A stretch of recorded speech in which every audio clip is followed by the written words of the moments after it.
നമസ്കാരം. കൊട്ടാരക്കര മീഡിയയിലേക്ക് സ്വാഗതം. പയ്യന്നൂർ മുതൽ തിരുവനന്തപുരം വരെ സംഘടിപ്പിച്ച സി അച്യുതമേനോൻ സ്മൃതിയാത്രയ്ക്ക് കൊട്ടാരക്കരയിൽ സ്വീകരണം നൽകി. കേരളത്തിലെ കമ്മ്യൂണിസ്റ്റ് പ്രസ്ഥാനത്തിന് മാത്രമല്ല, സമസ്ത വിഭാഗ ജനങ്ങളുടെയും സർവാദരണീയനായ നേതാവായിരുന്ന സഖാവ് സി അച്യുതമേനോന്റെ സ്മരണ നിലനിർത്തുന്നതിന് വേണ്ടി തിരുവനന്തപുരത്ത് സ്ഥാപിക്കുന്ന അദ്ദേഹത്തിൻ്റെ പൂർണ്ണകായ പ്രതിമ,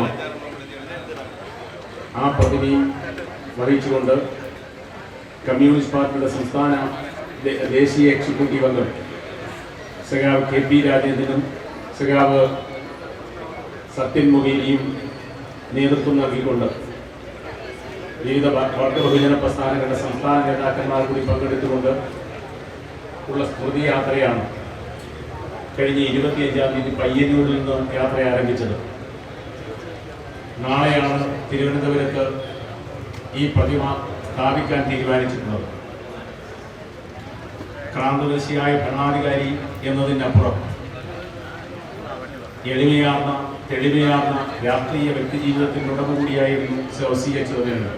അച്യുതമേനോൻ ഏത് കാലത്താണ്, പ്രത്യേകിച്ച് പ്രതിസന്ധികൾ ഉണ്ടാകുമ്പോൾ നമ്മുടെ മുമ്പിൽ നമുക്ക് വിളക്കായി പിടിക്കാവുന്ന മരിച്ചു പോകാത്ത ഒരു ഓർമ്മയാണ്.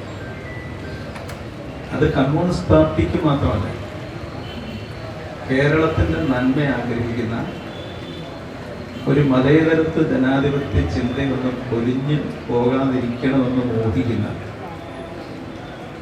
ഏത് നല്ല മനുഷ്യൻ്റെയും ഉള്ളിലെ ഭാവിയെക്കുറിച്ച് ആലോചിക്കുമ്പോഴുള്ള ഒരു പ്രതീക്ഷയാണ് സഖാവ് അച്യുതമേനോന്റെ പ്രവർത്തനങ്ങളുടെ ഓർമ്മ. അച്യുതമേനോൻ 1913 ജനിക്കുന്നത്. അദ്ദേഹം ജനിക്കുന്ന കാലം നമ്മുടെ രാജ്യത്തിൻ്റെ അസ്വതന്ത്ര കാലമാണ്. ആ കാലത്ത് സ്വാഭാവികമായി ഒരുപാട് മിടുക്കുണ്ടായിരുന്നു. പഠിക്കുന്നിടത്തെല്ലാം റാങ്ക് നേടിയിരുന്ന ഒരു കുട്ടിയായിരുന്നു അച്യുതമേനോൻ.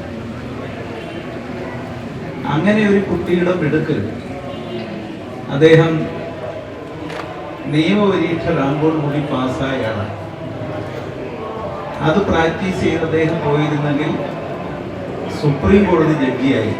കമ്മ്യൂണിസ്റ്റ് പാർട്ടിയേക്കാൾ കൂടുതൽ സീറ്റ് മത്സരിക്കാൻ PSP ചോദിച്ചു. കുറവല്ലാത്ത സീറ്റ് RSP ചോദിച്ചു. അവസാനം കമ്മ്യൂണിസ്റ്റ് പാർട്ടിക്ക് ഒറ്റയ്ക്ക് മത്സരിക്കേണ്ടി വന്നു. അന്ന് 126 സീറ്റായിരുന്നു. ഒരു സീറ്റിൽ സ്ഥാനാർത്ഥി എതിരില്ലാതെ തിരഞ്ഞെടുത്തു. അത് മഞ്ചേശ്വരം ആണ്. ബാക്കി 125 സീറ്റിലാണ് മത്സരം വന്നത്.